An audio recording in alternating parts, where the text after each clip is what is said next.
बाब 3। गर्ज मेरे भाइयों, खुदावंद में खुश रहो। तुम्हें एक ही बात बार बार लिखने में मुझे तो कुछ दिक्कत नहीं, और तुम्हारी इसमें हिफाजत है।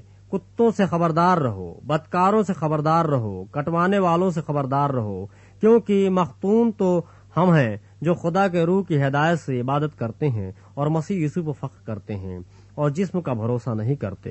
गो मैं तो जिस्म का भी भरोसा कर सकता हूँ। अगर किसी और को जिस्म पर भरोसा करने का ख्याल हो तो मैं उससे भी ज्यादा कर सकता हूँ। 8वें दिन मेरा खतना हुआ। इसराइल की कौम और बेंजामिन के कबीले का हूँ, इब्रानियों का इब्रानी, शरीयत के एतबार से फरीसी हूँ, जोश के एतबार से कलीसिया का सताने वाला, शरीयत की रास्तबाजी के एतबार से बेऐब था।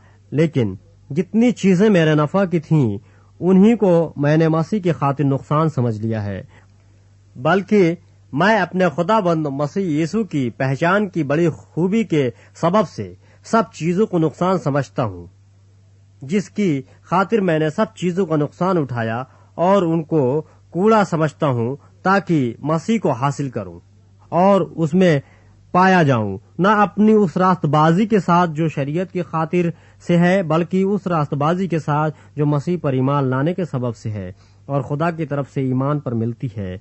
और मैं उसको और उसके जी उठने की कुदरत को और उसके साथ दुखों में शरीक होने को मालूम करूं और उसकी मौत से मुशाबहत पैदा करूं, ताकि किसी तरह मुर्दों में से जी उठने के दर्जे तक पहुंचूं। ये गर्ज नहीं कि मैं पा चुका या कामिल हो चुका हूँ, बल्कि उस चीज के पकड़ने के लिए दौड़ा हुआ जाता हूँ जिसके लिए मसीह यीशु ने मुझे पकड़ा था।